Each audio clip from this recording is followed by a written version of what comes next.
ಎಲ್ಲ ಆತ್ಮಜ್ಯೋತಿಗಳಿಗೂ ಸಾಷ್ಟಾಂಗ ಪ್ರಣಾಮಗಳು. ಎಲ್ಲರಿಗೂ ಕನ್ನಡ ರಾಜ್ಯೋತ್ಸವದ ಹಾರ್ದಿಕ ಶುಭಾಶಯಗಳು. ಕನ್ನಡ ನಾಡಿನ ನೆಲ, ಜಲ, ಸಂಸ್ಕೃತಿ ಇದೆಲ್ಲವೂ ಅತ್ಯಂತ ವಿಶಿಷ್ಟವಾದುದು.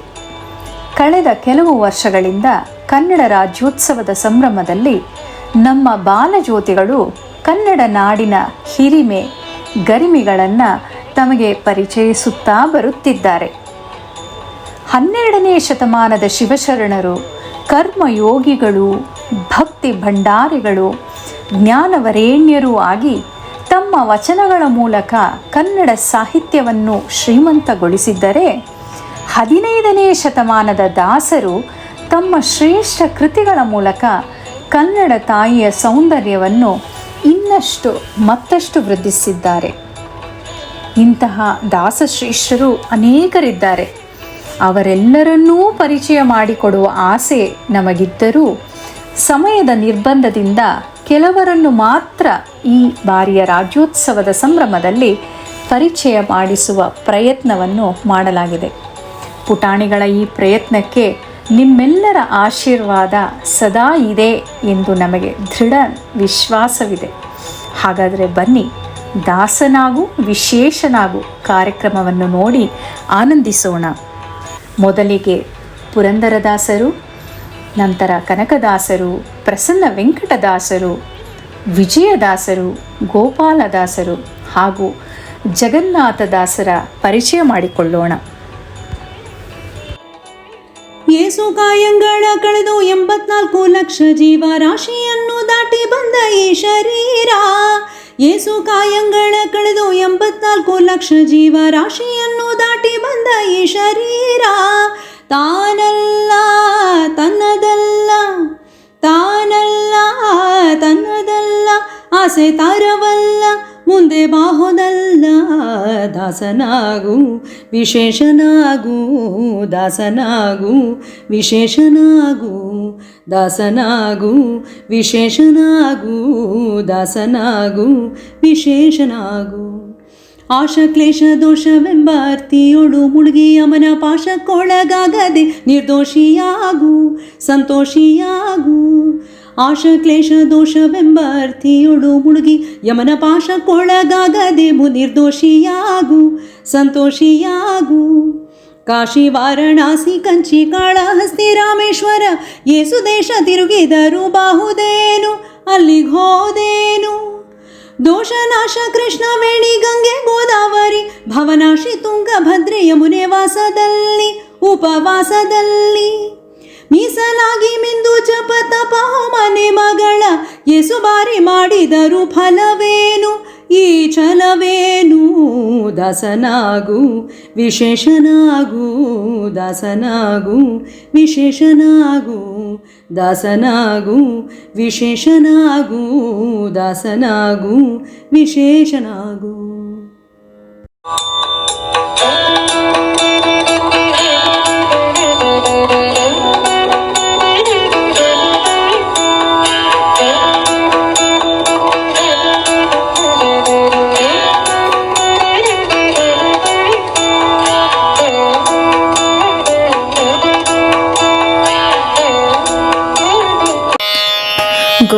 ಗುಣವಾಯಿತೆನ್ನ ಭವರೋಗ, ಗುಣವಾಯಿತೆನ್ನ ಭವರೋಗ, ಗುಣವಾಯಿತೆನ್ನ ಭವರೋಗ.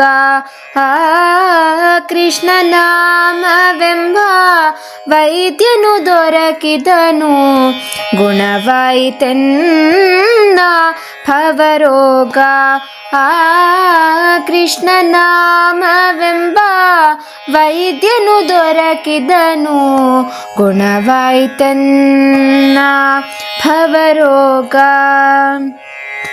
ಗುಣವಾಗುವವರಿಗೆ ಎಣೆಯಿಲ್ಲ, ಗುಣವಂತರಾಗುವರು ಭವವೆಲ್ಲ. ಗುಣವಾಗುವವರಿಗೆ ಎಣೆಯಿಲ್ಲ, ಗುಣವಂತರಾಗುವರು ಭವವೆಲ್ಲ. ಗುಣವಾಯಿತೆನ್ನ ಭವರೋಗ. ಆ ಕೃಷ್ಣನಾಮವೆಂಬ ವೈದ್ಯನು ದೊರಕಿದನು, ಗುಣವಾಯಿತೆನ್ನ ಭವರೋಗ. ಸಂತತ ಹರಿಯ ಭಕ್ತಿಯನು ಪಾನ, ಸಂತತ ಗುರು ಭಕ್ತಿ ಮರುಪಾನ. ಸಂತತ ಹರಿಯ ಭಕ್ತಿಯನು ಪಾನ, ಸಂತತ ಗುರು ಭಕ್ತಿ ಮರುಪಾನ. ಸಂತತ ಶ್ರವಣ ಕಠಿಣ ಪಥ್ಯ, ಸಂತತ ಕೀರ್ತನ ಉಷ್ಣೋದಕ. ಸಂತತ ಶ್ರವಣ ಕಠಿಣ ಪಥ್ಯ, ಸಂತತ ಕೀರ್ತನ ಉಷ್ಣೋದಕ. ಗುಣವಾಯಿತೆನ್ನ ಭವರೋಗ. ಆ ಕೃಷ್ಣನಾಮವೆಂಬ ವೈದ್ಯನು ದೊರಕಿದನು, ಗುಣವಾಯಿತೆನ್ನ ಭವರೋಗ. ಸಹಸ್ರನಾಮದಿ ತಾವಂದ್ಯ, ಸಕಲ ಸ್ವತಂತ್ರಕ್ಕೆ ತಾಬಾಧ್ಯ. ಸಹಸ್ರನಾಮದಿ ತಾವಂದ್ಯ, ಸಕಲ ಸ್ವತಂತ್ರಕ್ಕೆ ತಾಬಾಧ್ಯ. ಹರಿ ಸರ್ವೋತ್ತಮ ಎಂಬ ವೈದ್ಯ, ಪುರಂದರ ವಿಠಲನೆ ನಿಜ ವೈದ್ಯ. ಹರಿ ಸರ್ವೋತ್ತಮ ಎಂಬ ವೈದ್ಯ, ಪುರಂದರ ವಿಠಲನೆ ನಿಜ ವೈದ್ಯ. ಗುಣವಾಯಿತೆನ್ನ ಭವರೋಗ. ಆ ಕೃಷ್ಣನಾಮವೆಂಬ ವೈದ್ಯನು ದೊರಕಿದನು, ಗುಣವಾಯಿತೆನ್ನ ಭವರೋಗ. ಹರಿ ಓಂ. ಎಲ್ಲರಿಗೂ ನಮಸ್ಕಾರ. ಕನ್ನಡ ರಾಜ್ಯೋತ್ಸವದ ಹಾರ್ದಿಕ ಶುಭಾಶಯಗಳು. ದಾಸರೆಂದರೆ ಪುರಂದರದಾಸರಯ್ಯ ಎಂದು ತಮ್ಮ ಗುರುಗಳಾದ ಶ್ರೀ ವ್ಯಾಸರಾಜರಿಂದಲೇ ಹೊಗಳಿಸಿಕೊಂಡ ಕೀರ್ತಿ ಪುರಂದರದಾಸರದು. ಕರ್ನಾಟಕದ ಸಂಗೀತದ ಪಿತಾಮಹ ಎಂಬ ಬಿರುದಿಗೆ ಪಾತ್ರರಾದವರು ಪುರಂದರದಾಸರು. ಪುರಂದರದಾಸರು 1470ರಲ್ಲಿ ಕನ್ನಡ ದೇಶಸ್ಥ ಮಾಧ್ವ ಬ್ರಾಹ್ಮಣ ಕುಟುಂಬದಲ್ಲಿ ವಜ್ರ ವ್ಯಾಪಾರಿಯೊಬ್ಬರಿಗೆ ಜನಿಸಿದರು ಎಂದು ಶಾಸನ ಪುರಾವೆಗಳು ತಿಳಿಸುತ್ತವೆ. ಅವರು ಹುಟ್ಟಿದ ಸ್ಥಳ ಮಹಾರಾಷ್ಟ್ರದ ಪುರಂದರಗಡ ಎಂದು ಮೊದಲೆಲ್ಲ ಹೇಳಲಾಗುತ್ತಿದ್ದರೂ ಇತ್ತೀಚಿನ ಸಂಶೋಧನೆಯ ಪ್ರಕಾರ ಅವರು ಹುಟ್ಟಿದ್ದು ಶಿವಮೊಗ್ಗ ಜಿಲ್ಲೆಯ ತೀರ್ಥಹಳ್ಳಿಯಲ್ಲಿ ಎಂಬ ನಿರ್ಧಾರಕ್ಕೆ ಬರಲಾಗಿದೆ. ಪುರಂದರದಾಸರು ಶ್ರೀಮಂತ ವ್ಯಾಪಾರಿ ವರದಪ್ಪ ನಾಯಕ ಮತ್ತು ಅವರ ಪತ್ನಿ ರುಕ್ಮಿಣಿಯವರ ಏಕೈಕ ಪುತ್ರ. ತಿರುಮಲದ ವೆಂಕಟೇಶ್ವರನ ಅನುಗ್ರಹದಿಂದ ಜನಿಸಿದ ಮಗುವಿಗೆ ಶ್ರೀನಿವಾಸ ನಾಯಕ ಎಂದು ಹೆಸರಿಡಲಾಗುತ್ತದೆ. ಶ್ರೀನಿವಾಸ ನಾಯಕನು ಕನ್ನಡ, ಸಂಸ್ಕೃತ ಮತ್ತು ಸಂಗೀತದಲ್ಲಿ ಪ್ರಾವೀಣ್ಯತೆಯನ್ನು ಗಳಿಸುತ್ತಾನೆ. 16ನೇ ವಯಸ್ಸಿನಲ್ಲಿ ಧರ್ಮನಿಷ್ಠೆ ಯುವತಿಯಾದ ಸರಸ್ವತಿಬಾಯಿಯನ್ನು ಸಾಂಪ್ರದಾಯಿಕವಾಗಿ ವಿವಾಹವಾಗುತ್ತಾನೆ. ತನ್ನ 20ನೇ ವಯಸ್ಸಿನಲ್ಲಿ ತಮ್ಮ ಹೆತ್ತವರನ್ನು ಕಳೆದುಕೊಂಡಿದ್ದರಿಂದ ತಂದೆಯ ಅಮೂಲ್ಯವಾದ ರತ್ನಗಳ ವ್ಯಾಪಾರ ಮತ್ತು ಗಿರವಿ ಇಡುವ ವ್ಯವಹಾರವನ್ನು ಆನುವಂಶಿಕವಾಗಿ ಮುಂದುವರೆಸಿಕೊಂಡು ಹೋಗುವ ಸಂದರ್ಭ ಒದಗುತ್ತದೆ. ಬಹಳ ಪ್ರಖರ ಬುದ್ಧಿಶಕ್ತಿಯ ಶ್ರೀನಿವಾಸ ನಾಯಕ ತನ್ನ ವ್ಯಾಪಾರವನ್ನು ಅತ್ಯಂತ ಜಾಣತನದಿಂದ ಮಾಡುತ್ತಾ ಬಂದು ಕೆಲವೇ ವರ್ಷಗಳಲ್ಲಿ ಅತ್ಯಂತ ಶ್ರೀಮಂತ ವ್ಯಕ್ತಿಯಾಗಿ ಹೊರಹೊಮ್ಮುತ್ತಾನೆ. ನವಕೋಟಿ ನಾರಾಯಣ ಎಂಬ ಬಿರುದಿಗೆ ಪಾತ್ರರಾಗುತ್ತಾನೆ.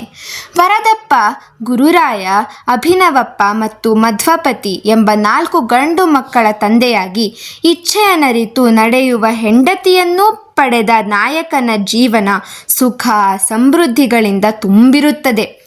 ಕೋಟ್ಯಾಧಿಪತಿಯಾಗಿದ್ದರೂ ಶ್ರೀನಿವಾಸ ನಾಯಕ ಅತ್ಯಂತ ಜಿಪುಣರಾಗಿರುತ್ತಾನೆ.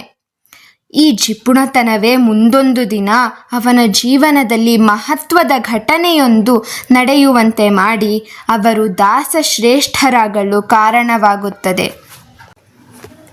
ಅದೊಂದು ದಿನ ಸ್ವಯಂ ತಿರುಮಲದ ವೆಂಕಟೇಶನೇ ಬಡಬ್ರಾಹ್ಮಣನ ವೇಷದಲ್ಲಿ ನಾಯಕನ ಅಂಗಡಿಗೆ ಬರುತ್ತಾನೆ.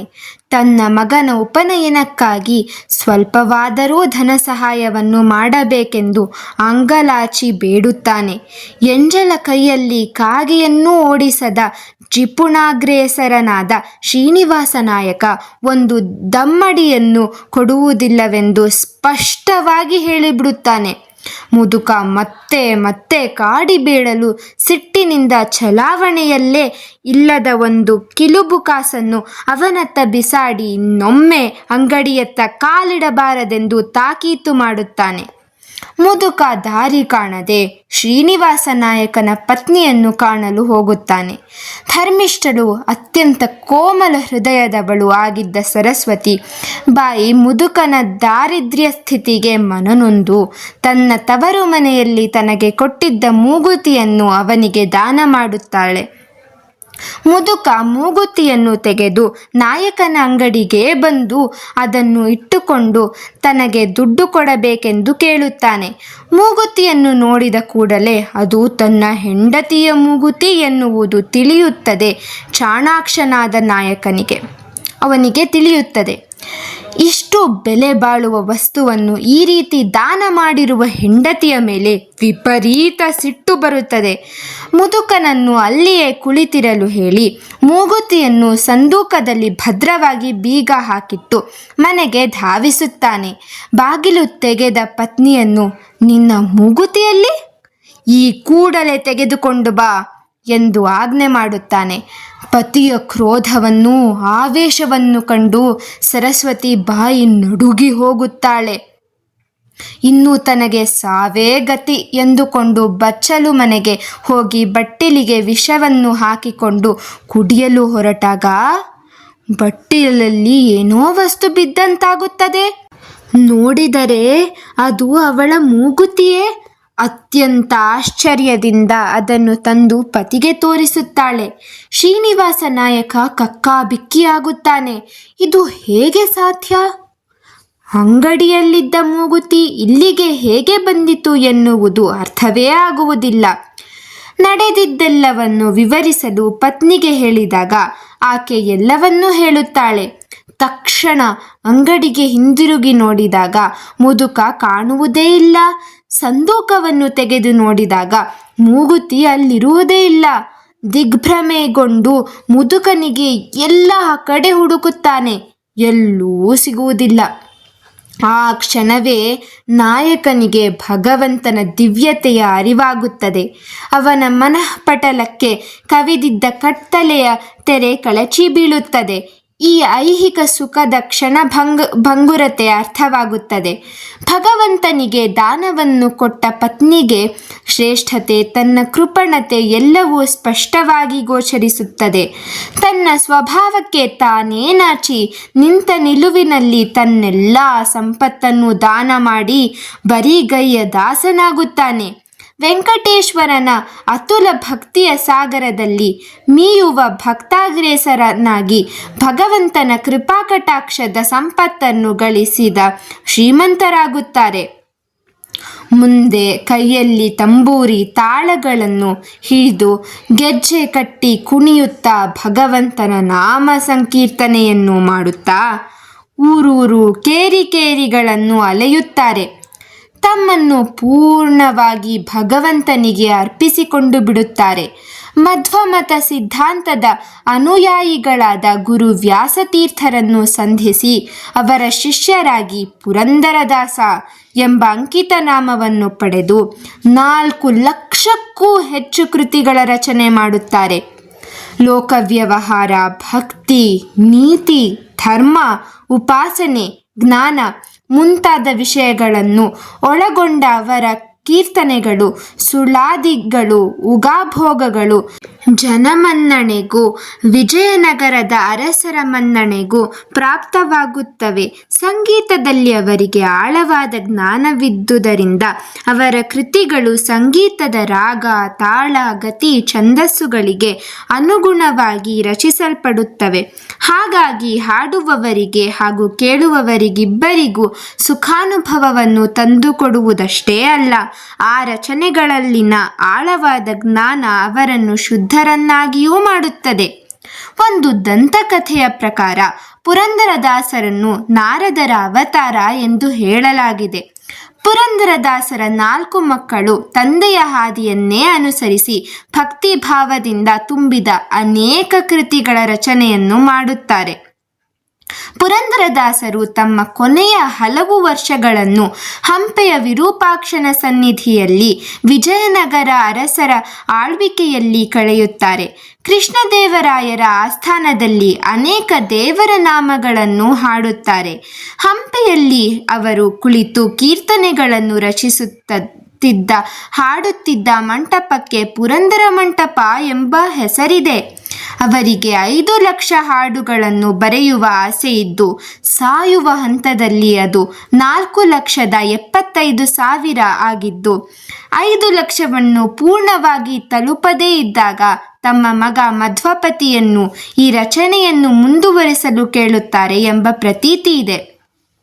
ಆಗ ಮಧ್ವಪತಿಯು ತನ್ನ ಮುಂದಿನ ಜನ್ಮದಲ್ಲಿ ಖಂಡಿತವಾಗಿಯೂ ತಂದೆಯ ಆಸೆಯನ್ನು ನೆರವೇರಿಸುವುದಾಗಿ ಭಾಷೆ ಕೊಡುತ್ತಾನೆಂದು, ಮುಂದಿನ ಜನ್ಮದಲ್ಲಿ ಮಧ್ವಪತಿಯೇ ವಿಜಯದಾಸರಾಗಿ ಜನ್ಮ ತಾಳಿ ದಾಸ ಸಾಹಿತ್ಯದ ಪುರೋಭಿವೃದ್ಧಿಗೆ ಕಾರಣರಾಗುತ್ತಾರೆ ಎನ್ನುವ ನಂಬಿಕೆಯೂ ಇದೆ.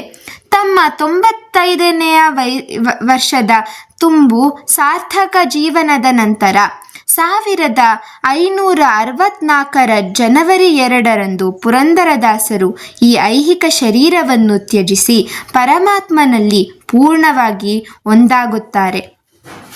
ಕೆರೆಯ ನೀರನ್ನು ಕೆರೆಗೆ ಚೆಲ್ಲಿ ವರವ ಪಡೆದವರಂತೆ ಕಾಣಿರು, ಹರಿಯ ಕರುಣದೊಳಾದ ಭಾಗ್ಯವ ಹರಿ ಸಮರ್ಪಣೆ ಮಾಡಿ ಬದುಕಿರೋ ಎಂದು ಹಾಡುವ ಮೂಲಕ ಜೀವನವನ್ನು ಯಜ್ಞದ ರೀತಿಯಲ್ಲಿ ನಡೆಸಿ ಸಾರ್ಥಕಗೊಳಿಸಿಕೊಳ್ಳುವುದು ಹೇಗೆ ಎನ್ನುವುದನ್ನು ತಾವೇ ನಡೆದು ತೋರಿಸಿದ ಪುರಂದರದಾಸರು ನಮಗೆಲ್ಲರಿಗೂ ದಾರಿದೀಪವಾಗಿದ್ದಾರೆ.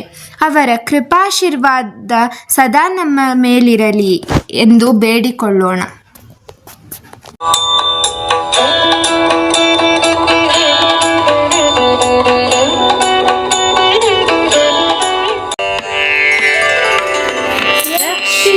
ಕರ್ನಾಟಕ ದೇವಿ ಸಂರಕ್ಷಿಸು, ಕರ್ನಾಟಕ ದೇವಿ ರಕ್ಷಿಸು, ಕರ್ನಾಟಕ ದೇವಿ ಸಂರಕ್ಷಿಸು, ಕರ್ನಾಟಕ ದೇವಿ ರಸನಿ ಸದಾ ಸಾನಿಧನಿ ಮಗ ಮಗ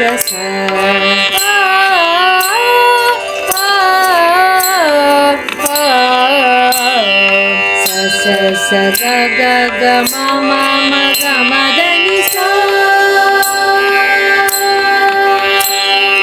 ಕದಂಬಾದಿ ಸಂಪೂಜಿತ ಚರಣೆ ಗಂಗಾರಾಧಿತ ಪದನಕ ಚರಣೆ, ಕದಂಬಾದಿ ಸಂಪೂಜಿತ ಚರಣೆ ಗಂಗಾರಾಧಿತ ಪದನಕ ಚರಣೆ, ಚಾಲುಕ್ಯರುತ್ತಮ ಕಾಂತಿ ಕಿರಣೆ ರಾಷ್ಟ್ರಕೂಟ ಮಣಿಕಂಠಾಭರಣೆ, ಚಾಲುಕ್ಯಾಂಶುಕ ಶೋಭಾಭರಣೆ, ಚಾಲುಕ್ಯಾಂಶುಕ ಶೋಭಾಭರಣೆ ರಕ್ಷಿಸು, ಕರ್ನಾಟಕ ದೇವಿ ಸಂರಕ್ಷಿಸು, ಕರ್ನಾಟಕ ದೇವಿ ರಕ್ಷಿಸು, ಕರ್ನಾಟಕ ದೇವಿ ಸಂರಕ್ಷಿಸು, ಕರ್ನಾಟಕ ದೇವಿ.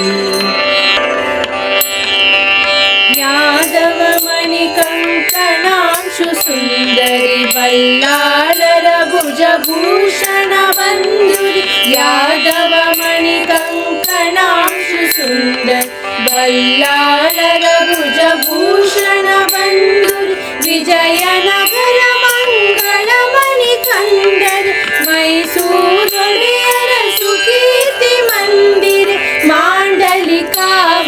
ಬಾರದುರಂದರೆ ಮಾಂಡಲಿಕಾವನ ಬಾರದುರಂದರೆ ರಕ್ಷಿಸು ಕರ್ನಾಟಕ ದೇವಿ ಸಂರಕ್ಷಿಸು ಕರ್ನಾಟಕ ದೇವಿ ರಕ್ಷಿಸು ಕರ್ನಾಟಕ ದೇವಿ ಸಂರಕ್ಷಿಸು ಕರ್ನಾಟಕ ದೇವಿ ಗಸನಿ ಸಗ ಸಾನಿ ಧನಿ ಮಗ ಮಗ ಸ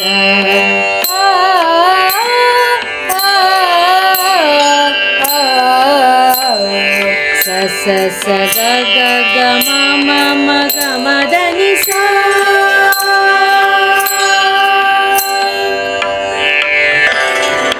ಮತ ಸುಸ್ಥಾಪಕ ಸ್ಥಾಪಿತ ಪಾಣೆ ಶಿಲ್ಪಕಲಾ ಮಂಟಪ ಸುಸ್ಥಾನೆ ಮತ ಸುಸ್ಥಾಪಕ ಸ್ಥಾಪಿತ ಪಾಣೆ ಶಿಲ್ಪಕಲಾ ಮಂಟಪ ಸುಸ್ಥಾನೆ ಕವಿ ಜನ ಕೀರ್ತಿತ ಸುಯಶಸ್ಸಾನೆ ಸಾಧು ಸತ್ಕಥಾ ಬೇರೆ ತ್ವಾನೆ ಶ್ವೇತಿಹಾಸನಿ ರಾಜನ ರಾಣಿ ಶ್ವೇತಿಹಾಸನಿ ರಾಜನ ರಾಣಿ ರಕ್ಷಿಸು ಕರ್ನಾಟಕ ದೇವಿ ಸಂರಕ್ಷಿಸು ಕರ್ನಾಟಕ ದೇವಿ ರಕ್ಷಿಸು ಕರ್ನಾಟಕ ದೇವಿ ಸಂರಕ್ಷಿಸು ಕರ್ನಾಟಕ ದೇವಿ ಗಸನಿ ಸಗ ಸಾನಿ ಧನಿ ಮಗ ಮಗ ಸ